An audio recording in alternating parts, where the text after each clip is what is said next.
نحمده ونستعينه ونستغفره ونعوذ بالله من شرور أنفسنا ومن سيئات أعمالنا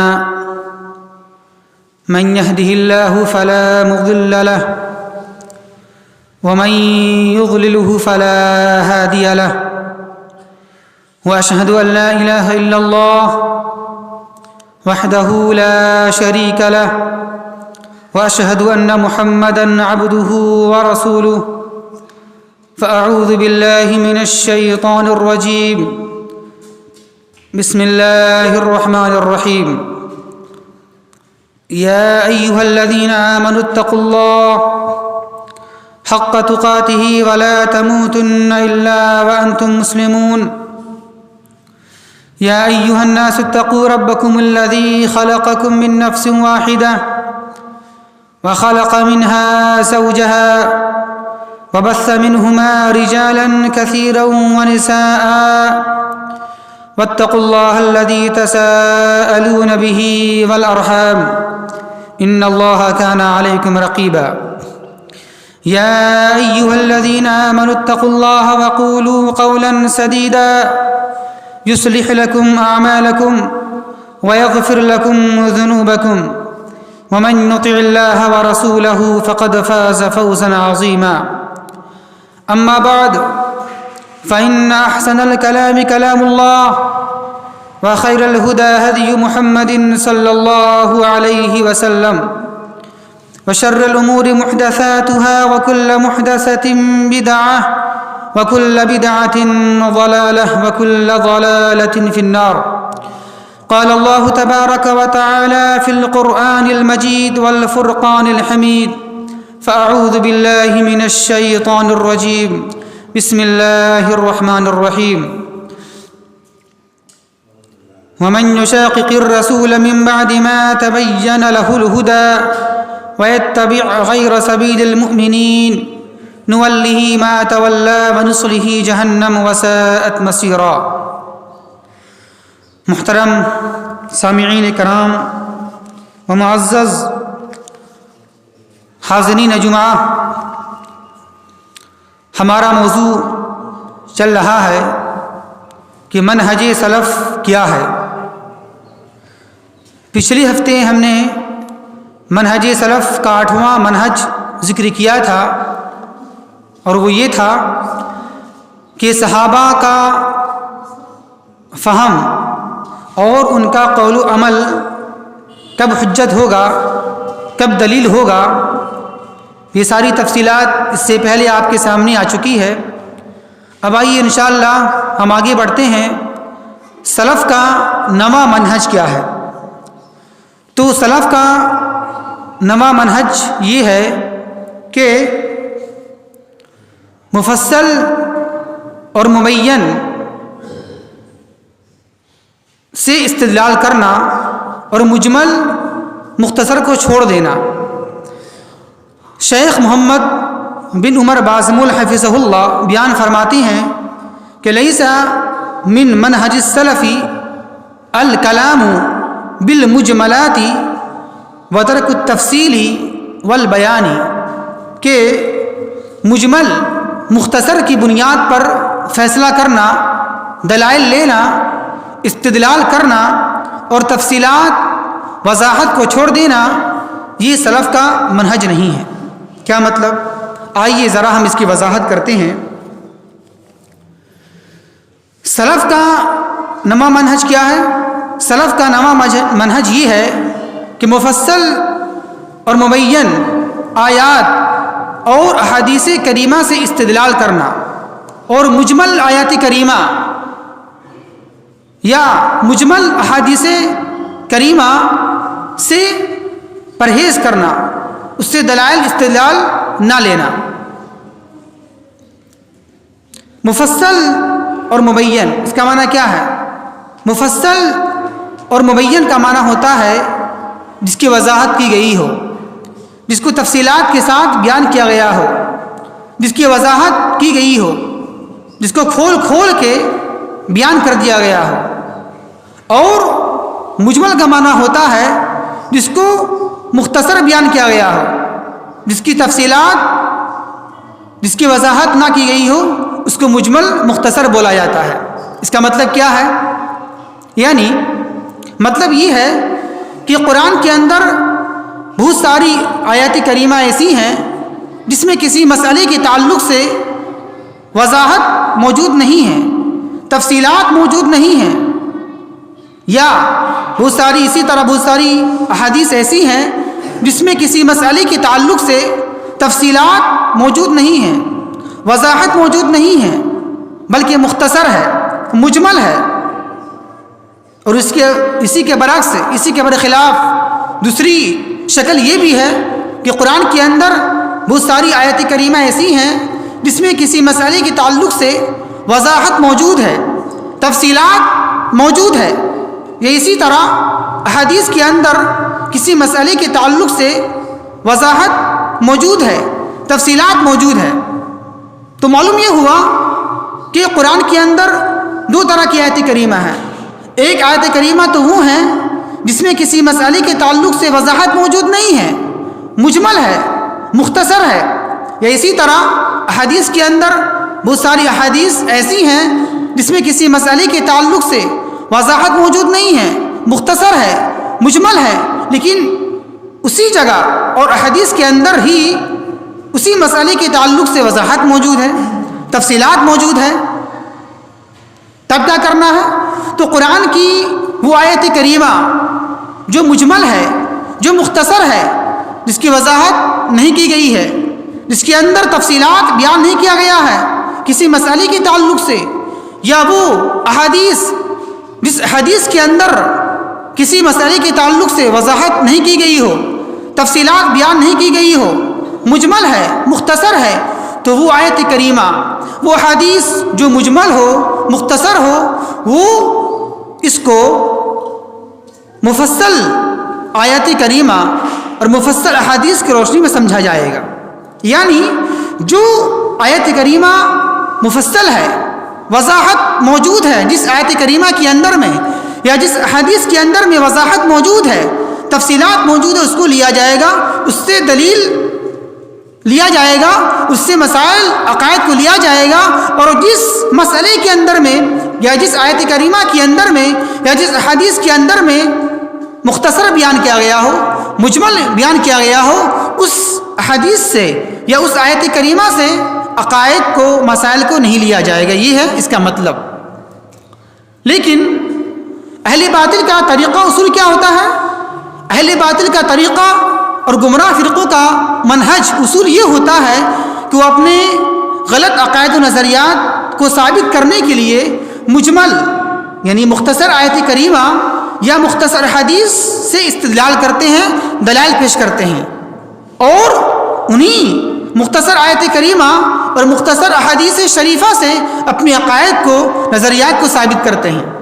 اور جس آیت کریمہ میں وضاحت موجود ہے، تفصیلات موجود ہے، یا جس حدیث صحیحہ کے اندر وضاحت موجود ہے، ڈیٹیل ہے، اس کو چھوڑ دیتے ہیں، اس کو لیتے نہیں ہیں۔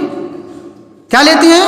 اہل باطل کا طریقہ یہ ہوتا ہے کہ وہ مجمل، مختصر کو لیتے ہیں اور مفصل کو، وضاحت کو، تفصیلات کو چھوڑ دیتے ہیں۔ کیوں؟ ویسا کیوں کرتے ہیں؟ اہل باطل، گمراہ فرقے اس لیے ایسا کرتے ہیں تاکہ وہ مجمل آیت کریمہ یا مجمل احادیث کو لے کر، مختصر آیت کریمہ یا مختصر احادیث کو لے کر اپنی طرف سے اس حدیث میں یا اس آیت کریمہ میں تفصیلات کو بیان کریں۔ وہ ایسا اس لیے کرتے ہیں تاکہ وہ اپنی طرف سے اس مجمل آیت کریمہ کے اندر، اس مجمل، اس مختصر حدیث صحیحہ کے اندر اپنے غلط عقائد کو، غلط نظریات کو بیان کرنے کا موقع ملے۔ تو اس لیے ایسا کرتے ہیں وہ، تاکہ اپنی طرف سے ہم تفصیلات کو بیان کریں اور اپنی طرف سے ہم غلط عقائد، نظریات کو ثابت کر سکے وہ، اس لیے وہ تفصیلات کو چھوڑ دیتے ہیں اور مجمل کو لے لیتے ہیں، مختصر کو لے لیتے ہیں وہ۔ اور اس کی بہت ساری مثال موجود ہے۔ آئیے ذرا ہم صرف دو مثال پیش کریں گے، ہم ایک دو مثال پیش کرنا چاہیں گے تاکہ آپ کے سامنے یہ بات کلیئر ہو جائے ہم کیا کہنا چاہ رہے ہیں، یا جو میرا موضوع ہے کہ مجمل آیت کریمہ کو سمجھا جائے گا مفصل آیت کریمہ کی روشنی میں، یا مجمل مختصر احادیث کو سمجھا جائے گا مفصل احادیث کی روشنی میں۔ اس کا مطلب کیا ہے، اس کی وضاحت کرنا چاہیں گے ہم ایک دو مثال سے، تاکہ یہ موضوع کی وضاحت ہو جائے اور جو کہنا چاہ رہے ہیں ہم اس کو آپ سمجھ جائیں کہ کیا ہم کہنا چاہ رہے ہیں۔ آئیے ذرا ہم ایک دو مثال پیش کریں گے۔ ہم پہلی مثال، اللہ کی نبی صلی اللہ علیہ وسلم کے علم غیب کا مسئلہ کیا ہے؟ اللہ کے نبی صلی اللہ علیہ وسلم کے علم غیب کا مسئلہ، جن کا عقیدہ، جن کا نظریہ یہ ہے کہ اللہ کے نبی صلی اللہ علیہ وسلم عالم الغیب تھے، وہ غیب کی خبریں جاننے والے تھے، غیب کی باتوں کو جاننے والے تھے، جن کا عقیدہ نظریہ یہ ہے، وہ کس سے لیتے ہیں دلیل؟ وہ کون سی دلیل پیش کرتے ہیں؟ وہ مجمل یعنی مختصر آیت کریمہ سے دلیل دیتے ہیں، وہ مختصر جس میں وضاحت نہیں ہے، تفصیلات نہیں ہے۔ وہ کیا ہے؟ وہ قرآن کی ایک آیت کریمہ ہے سورہ تکویر کی۔ کیا اللہ فرماتا ہے اپنے نبی کے بارے میں؟ کیا وما ہوا علی الغیب بظنین، کیا اس کا معنی ہے؟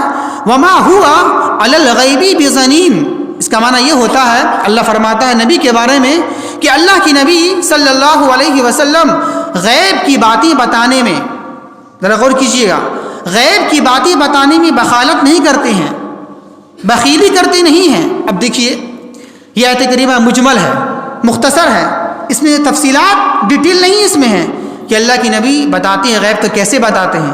خود سے بتاتے ہیں یا اللہ کے بتانے سے بتاتے ہیں؟ اس میں ہے، اس میں ڈیٹیل نہیں ملے گا آپ کو، بس اتنی جملہ ہے قرآن میں، دیکھ لیجیے آپ، سورہ تکویر کی آیت کریمہ ہے کیا وما ہوا علی الغیب بظنین، کہ اللہ کی نبی صلی اللہ علیہ وسلم غیب کی خبر بتانے میں بخیلی نہیں کرتے ہیں۔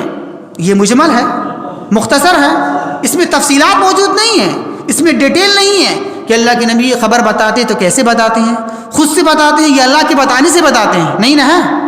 تو کیا کرتے ہیں یہ باطل لوگ، گمراہ فرقے لوگ جو مانتے ہیں یہ عقیدہ کہ اللہ کے نبی عالم الغیب تھے، وہ اسی آیت کریمہ سے استدلال کرتے ہیں، اسی سے دلیل لیتے ہیں کہ دیکھو اللہ کہہ رہا ہے نبی کے بارے میں کہ اللہ کے نبی غیب کی خبریں بتانے میں بخالت کرتے نہیں ہیں، تو اللہ کے نبی عالم الغیب تھے، ہم کو ماننا ہے یہ، تو اسی طرح کرتے ہیں وہ۔ لیکن اور بھی آیت کریمہ ہے قرآن کے اندر جس میں وضاحت موجود ہے، تفصیلات موجود ہے، ڈیٹیل موجود ہے اللہ کے نبی کے بارے میں کہ اللہ کے نبی علم غیب، اللہ کے نبی کو علم غیب نہیں تھا، اللہ کے نبی عالم الغیب نہیں تھے، وضاحت موجود ہے۔ اور بھی آیت کریمہ ہے قرآن کے اندر، تفصیلات ہے، ڈیٹیل ہے، وضاحت ہے، اس کو لیتے نہیں، اس کو چھوڑ دیتے ہیں وہ لوگ۔ آج مجمل کو لے لیتے ہیں، مختصر جو ہے اس کو لے لیتے ہیں، اور تفصیلات جو ہے وضاحت سے ہے اس کو چھوڑ دیتے ہیں۔ آئیے ذرا دیکھتے ہیں ہم قرآن کی وہ کون سی آیت کریمہ ہے جس آیت کریمہ کے اندر وضاحت موجود ہے، تفصیلات موجود ہے، ڈیٹیل موجود ہے اللہ کے نبی کے بارے میں کہ اللہ کے نبی صلی اللہ علیہ وسلم عالم الغیب نہیں تھے۔ آئیے ذرا دیکھتے ہیں وہ کون سی آیت کریمہ ہے۔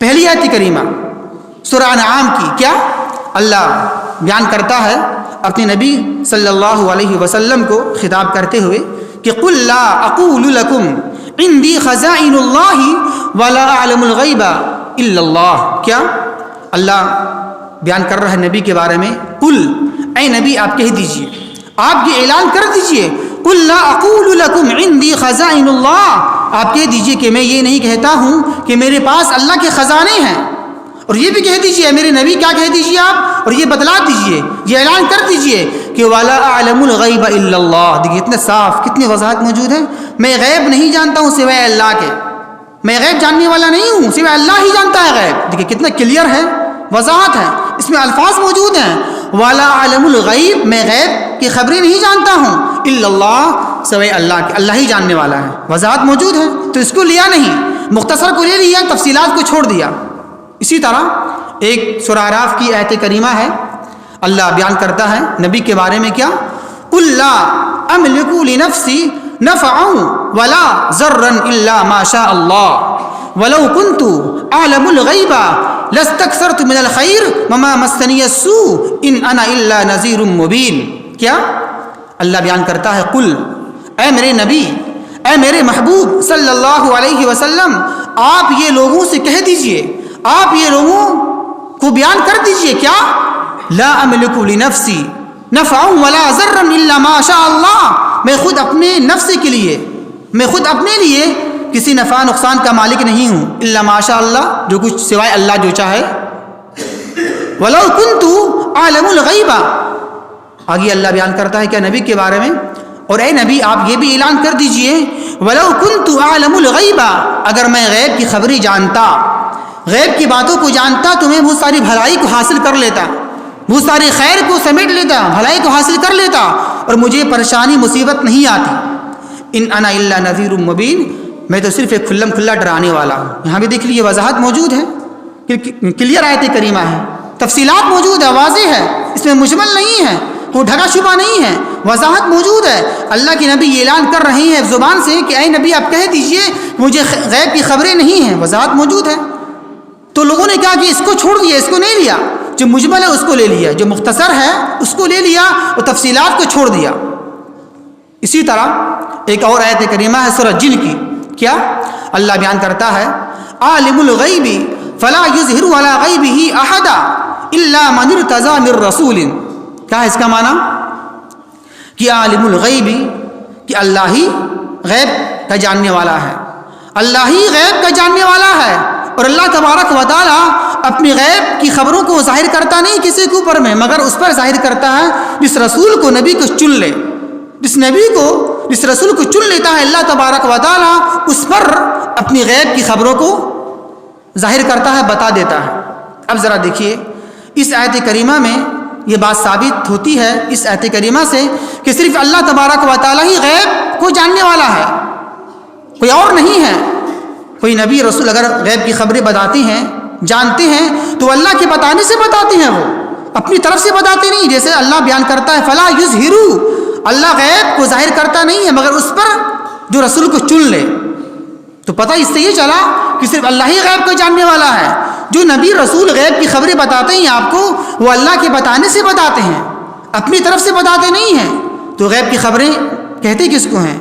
اگر غیب کی خبریں بتا ہی دیا اللہ آپ کو تو یہ تو اطلاع ہو گیا، غیب ہوا نہیں. اگر میں آپ کو بتا دوں باہر کے بارے میں کہ ایسا ایسا ہو رہا ہے تو اطلاع ہو گیا نا. یہ غیب کا معنی ہوتا ہے اپنے سے جان لینا، بغیر کسی ذریعے سے خود بخود جان لینا. یہ صرف اللہ کی صفت خاصیت ہے. وہی اللہ بیان کر رہا ہے یہاں کہ صرف اللہ ہی غیب کو جاننے والا ہے. جو نبی رسول غیب کو جانتے ہیں وہ اللہ کے بتانے سے بتاتے ہیں، وہ تو اطلاع ہو گیا، یہ تو خبر دینا ہو گیا.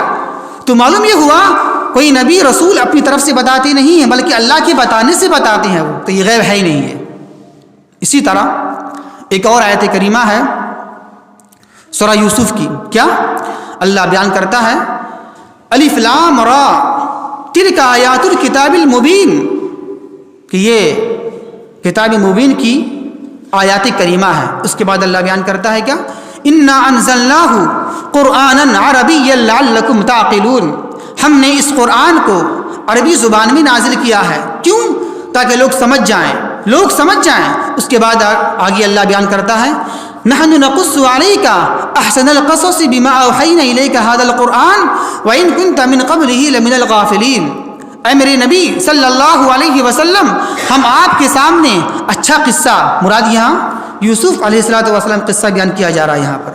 اے نبی کریم صلی اللہ علیہ وسلم، ہم آپ کے سامنے یوسف علیہ السلام قصہ اچھی طریقے سے بیان کر رہے ہیں. ہم کس بنیاد پر؟ اس بنیاد پر کہ ہم آپ کی طرف قرآن کو وحی کیا ہے، نازل کیا ہے. اس بنیاد پر ہم، اس کی وجہ سے ہم آپ کے سامنے اچھا قصہ بیان کر رہے ہیں ہم. اور آگے اللہ بیان کرتا ہے کیا وَإِن كُنْتَ مِن قَبْلِهِ لَمِنَ الْغَافِلِينَ، اور اے میرے نبی صلی اللہ علیہ وسلم، آپ اس قصے سے پہلے اب غافل تھے، آپ کو معلوم نہیں تھا. دیکھیے وضاحت موجود یہاں پر ہے. اللہ یہاں کہہ رہا ہے اس قصوں کو بیان کرنے سے پہلے وَإِن كُنْتَ مِن قَبْلِ هَذَا لَمِنَ الْغَافِلِينَ، آپ غافل تھے، آپ کو معلوم نہیں تھا. دیکھیے یہاں وضاحت موجود ہے. اللہ کے نبی جانتے نہیں تھے، اللہ بتایا تب اللہ کے نبی جان رہے ہیں. اللہ جب قصہ بیان کیا یوسف علیہ السلام کا قصہ، تب اللہ کے نبی جان رہے ہیں. وہ اپنی طرف سے کوئی اللہ کی نبی بات جانتے نہیں جب تک کہ اللہ نہ بتا دے. تو یہ غیب کہاں رہا؟ یہاں موجود ہے لفظ وَإِن كُنْتَ مِن قَبْلِهِ لَمِنَ الْغَافِلِينَ. اے نبی آپ اس سے پہلے بے خبر تھے، غافل تھے، آپ کو معلوم تھا ہی نہیں. اسی طرح ایک اور آیت کریمہ لے لیجیے آپ سورہ شورا کی، کیا اللہ بیان کرتا ہے وَكَذَلِكَ أَوْحَيْنَا إِلَيْكَ رُوحًا مِّنْ أَمْرِنَا مَا كُنْتَ تَدْرِي مَا الْكِتَابُ وَلَا الْإِيمَانُ. اللہ بیان کرتا ہے کہ اسی طرح ہم نے اے نبی کریم صلی اللہ علیہ وسلم آپ کی طرف وحی کیا ہے، روح کو، روح سے مراد قرآن، ہم نے آپ کی طرف قرآن کو، روح کو وحی کیا ہے اپنی جانب سے، اور اے میرے نبی صلی اللہ علیہ وسلم آپ انجان تھے، آپ کو معلوم نہیں تھا اس سے پہلے کہ کتاب کیا ہے، ایمان کیا ہے، آپ اس سے پہلے جانتے نہیں تھے کہ ایمان کیا ہوتا ہے، کتاب کیا ہوتا ہے۔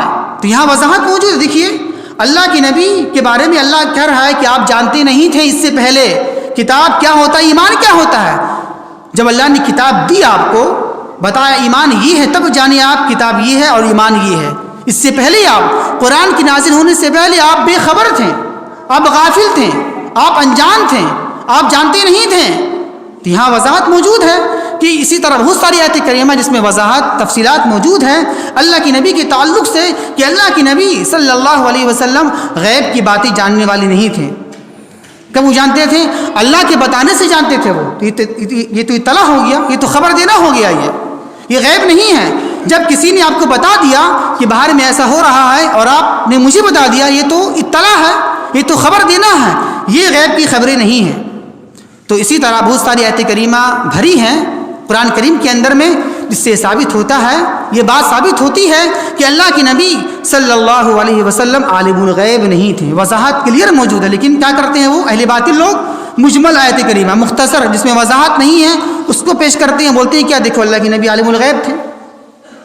اور یہی مسئلہ ان کا حدیث سے بھی ہے، وہ حدیث کو لیتے ہیں جس میں مجمل ہو، مختصر ہو، جس میں وضاحت ہے، اس کو چھوڑ دیتے ہیں وہ لوگ۔ تو یہ ہے پہلی مثال اللہ کے نبی صلی اللہ علیہ وسلم کے تعلق سے کہ اللہ کے نبی صلی اللہ علیہ وسلم عالم الغیب نہیں تھے۔ یہ پہلی مثال۔ آئیے دوسری مثال دیکھتے ہیں۔ اللہ کے نبی صلی اللہ علیہ وسلم پر درود و سلام پڑھنے کا مسئلہ، جن کا منہج یہ ہے، جن کا عقیدہ نظریہ یہ ہے کہ روزانہ فجر کی نماز کے بعد یا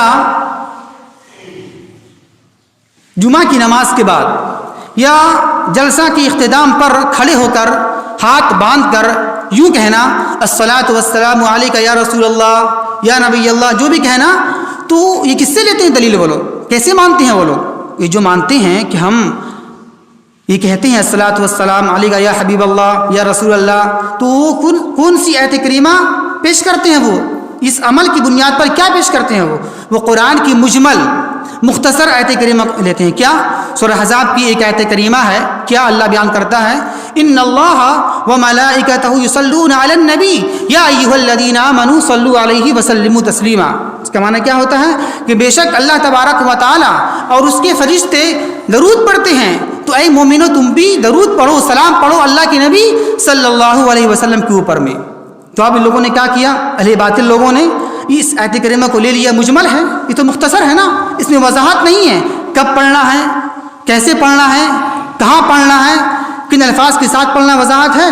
وضاحت نہیں، اس میں تفصیلات موجود نہیں، ڈیٹیل نہیں اس میں ہے، کب پڑھا جائے، کیسے پڑھا جائے، کہاں پڑھا جائے اور کہاں نہیں پڑھا جائے، یہاں وضاحت موجود نہیں ہے، مختصر ہے یہ مجمل۔ لیکن کیا کیا ان لوگوں نے، اہل باطل لوگوں نے، گمراہ فرقوں نے اس آیت کریمہ کو لے لیا اور اپنی طرف سے فٹ کر دیا۔ جمعہ کے بعد، روزانہ فجر کی نماز کے بعد، اسی طرح ہر مجلس کے اختتام پر کھڑا ہو کے پڑھنا شروع کر دیا، اور جس حدیث کے اندر میں اس کی وضاحت موجود ہے، تفصیلات ہے، اس کو چھوڑ دیا، اس کو لیا نہیں، اس کو چھوڑ دیتے ہیں وہ لوگ۔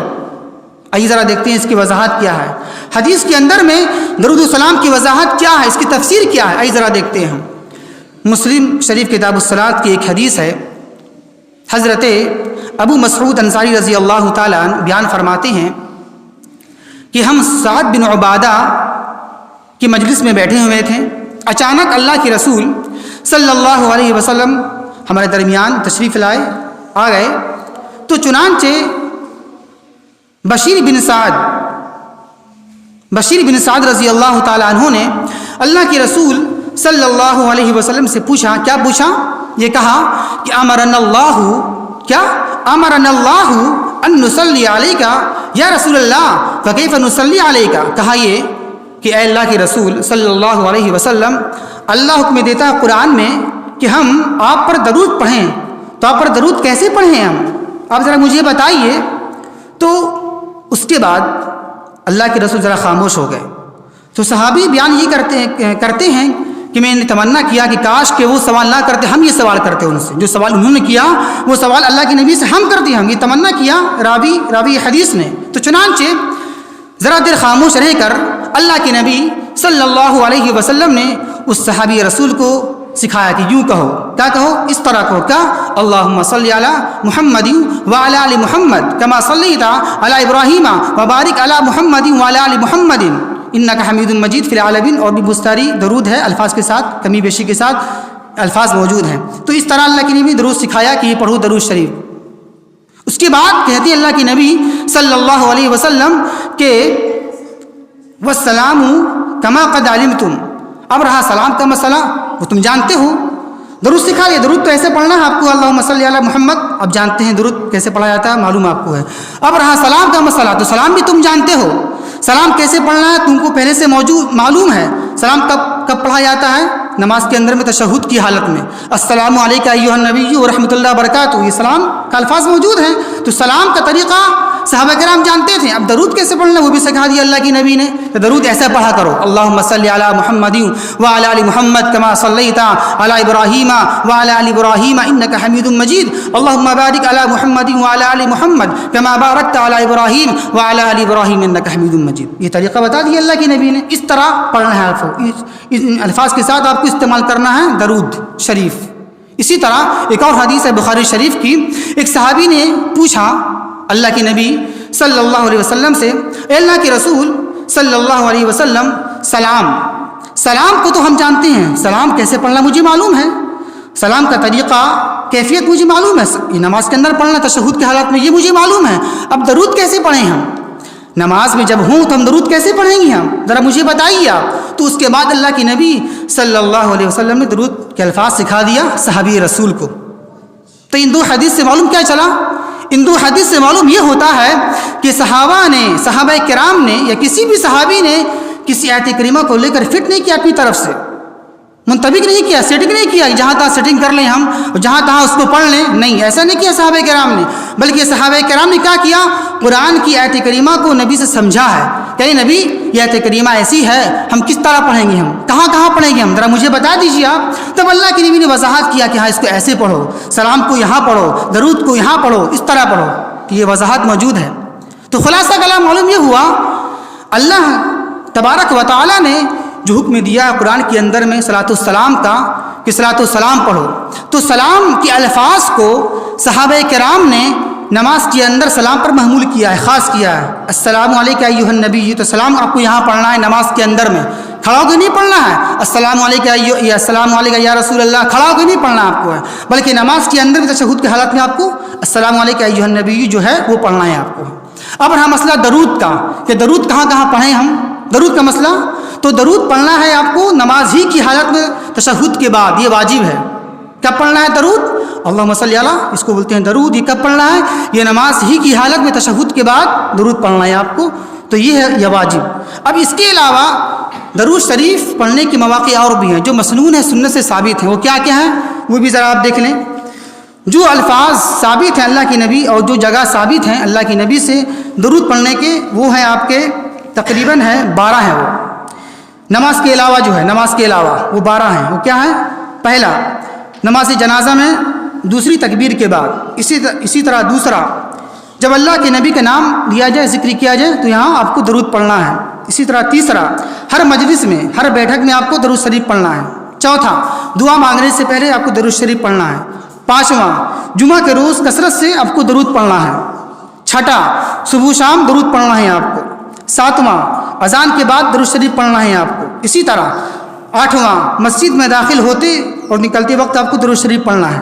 نواں، مصیبت اور پریشانی کے وقت میں آپ کو درود شریف پڑھنا ہے۔ 10واں، قنوت وتر کے آخر میں آپ کو درود شریف پڑھنا ہے۔ 11واں، دوران خطبہ آپ کو درود شریف پڑھ سکتے ہیں اور پڑھنا ہے، یہ مسنون طریقہ ہے، یہ واجب نہیں ہے، مسنون ہے یہ۔ اسی طرح 12واں، کسی بھی وقت کسی بھی جگہ درود شریف پڑھ سکتے ہیں آپ، لیکن الفاظ کے ساتھ، جو ثابت ہے وہ پڑھنا ہے، جو ثابت نہیں ہے اس کو نہیں پڑھنا ہے۔ یہاں کیفیت موجود ہے، جو الفاظ ثابت ہیں اسی الفاظ سے آپ کو پڑھنا ہے، اور جو جگہ ثابت ہے وہیں پڑھنا ہے آپ کو. ایسا نہیں کہ شروع کر دیے درود تنجینہ، درود لکھی، درود تاج، ایسا نہیں. جو درود ثابت ہے اللہ کے نبی سے، درود ابراہیمی، اسی کو پڑھنا ہے بس. الفاظ کے ساتھ ثابت ہے کمی بیشی کے ساتھ اسی کو پڑھنا ہے. باقی اس کے علاوہ جتنے بھی درود ہیں، درود تاج ہے، درود لکھی ہے، جو بھی درود ہے اس کو نہیں پڑھنا ہے آپ کو. تو یہ ہیں درود شریف اور سلام کے مسائل اور اس کے کیفیات. تو کیا کرتے ہیں؟ خلاصہ کلام معلوم یہ ہوا، اہل باطل کا طریقہ منہج یہ ہوتا ہے کہ کسی بھی مجمل آیت کریمہ، مختصر آیت کریمہ کو لے کر یا کسی بھی مجمل مختصر حدیث کو لے کر فٹ کرتے ہیں کہاں؟ اپنے عقائد میں، اور اپنی طرف سے اس میں تفصیلات کو بھرتے ہیں، اور جہاں تفصیلات موجود ہیں وہاں چھوڑ دیتے ہیں، وہاں لیتے نہیں ہیں. جیسے مثال، آخری مثال لے لیں آپ. قرآن کے اندر کیا ہے؟ وَأَقِیمُوا الصَّلَاةَ وَآتُوا الزَّکَاةَ، نماز پڑھو، زکوٰۃ دو. تو نماز کب کب پڑھنا ہے، کیسے پڑھنا ہے، رکعت کتنی ہونی چاہیے، اذان کیسی ہونی چاہیے، وضاحت موجود ہے؟ موجود نہیں ہے. اب کیا کہ اہل قرآن نے کیا کیا؟ اہل قرآن لوگوں نے اپنی طرف سے اس میں منمانی شروع کر دیا. اہل قرآن تو جو تفصیلات موجود ہے حدیث کے اندر اس کو لیتے نہیں ہیں، اور جو تفصیلات موجود نہیں ہے قرآن کے اندر مجمل ہے، مختصر اس کو لے لیتے ہیں، تفصیلات کو چھوڑ دیتے ہیں. تو یہ طریقہ گمراہ فرقوں کا، اہل باطل کا ہے کہ مجمل کو لے لینا اور مختصر وضاحت کو چھوڑ دینا، تفصیلات کو چھوڑ دینا. یہ ہے پورے خطبے کا خلاصہ کہ اہل باطل کا طریقہ، منہج، ان کا اصول یہ ہوتا ہے کہ مجمل آیت کریمہ یا مختصر آیت کریمہ یا مجمل احادیث کو لے لیتے ہیں اور مفصل وضاحت آیت کریمہ کو اور وضاحت حدیث کو چھوڑ دیتے ہیں. وہ اللہ سے دعا ہے کہ اللہ تبارک و تعالی ہمیں صحیح سمجھ کی توفیق عطا فرمائے. وما توفیقی الا باللہ، انہ تعالی جواد کریم ملک بر رؤوف الرحیم.